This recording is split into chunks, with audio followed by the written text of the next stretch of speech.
మనసు ఎంత మంచిదో, నీ మనసులో ఎప్పుడు కూడా నా గురించి చెడుగా చెప్పుకోవు. అందుకే నువ్వంటే నాకు చాలా ఇష్టం. ఇంత మంచి మనసు కలిగిన దానివి. నిన్నెందుకు నేను తిట్టుకుంటాను?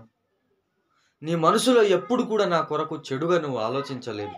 నువ్వు చెప్పాలా కొత్తగా? ఒకరి మనసులో ఏముందో ఎంతో మనం చక్కగా వివరిస్తాం కదా! అటు భార్య మనసులో ఏముందో మనకు తెలుసు. భర్త మనసులో ఏముందో మనకు తెలుసు. అన్నదమ్ముల మనసులో ఏముందో మనకు తెలుసు. అక్క చెల్లెమ్మల మనసులో ఏముందో మనకు తెలుసు. అయితే ఒక వ్యక్తి అంటాడు కదా! నీవు కనికరిస్తావు, నువ్వు జాలి చూపిస్తావు, నువ్వు ప్రేమ చూపిస్తావని నాకు ముందే తెలుసు అని అంటాడు. ఎవరు అంటే యోనా దేవుని కొరకు ఆ మాట చెబుతున్నాడు. అంటే యోనా దేవుని మనసును ఎరిగిన వ్యక్తి. దేవుని మనసులో ఏముందో తెలుసుకున్న వ్యక్తి.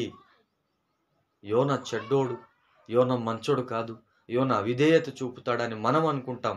కానీ దేవుని యొక్క ప్రేమను, కనికరాన్ని రుచి చూసిన వ్యక్తి కాబట్టి అతను నినివే పట్టణం కొరకు దేవుడు ఒకవేళ చెడుగా కాదు గాని ఆ పట్టణాన్ని నాశనం చేయాలని చెప్పుకుంటున్నాడు. కానీ ఎప్పుడైతే ఆ యొక్క ప్రాంత ప్రజలందరూ దేవునిని వేడుకుంటారో మళ్ళీ ఆయన క్షమిస్తాడు. ఇంకా ఆ మాత్రం దానికి నేనెందుకు అంత ప్రయాసపడి ఎళ్ళాలి అన్న దృక్పథంతో యోన ఉన్నట్టుగా మనం ఆలోచించాల్సిన అవసరం ఉంది. దాన్ని బట్టి మనకు అర్థమవుతుంది ఏంటంటే యోన దేవుని యొక్క మనస్సును గుర్తించిన వ్యక్తి.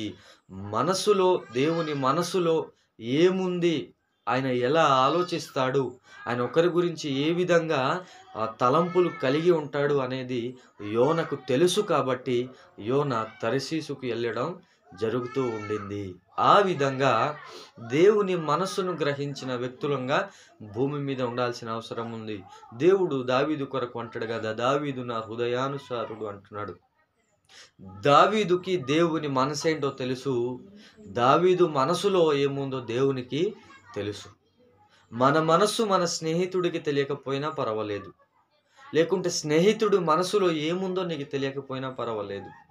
నీ భార్య మనస్సులో ఏముందో నీకు తెలియకపోయినా పర్వాలేదు. కానీ దేవుని మనస్సులో ఏముందన్నది నీకు తెలియాల్సిన అవసరం ఎంతైనా ఉంది.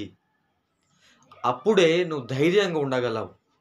అప్పుడే యోనలాగా నీవు దేని కొరకు కూడా భయపడకుండా నువ్వు ఉండగలవు అని తెలియజేస్తూ ఈ మాటలను ముగిస్తూ ఉన్నాను.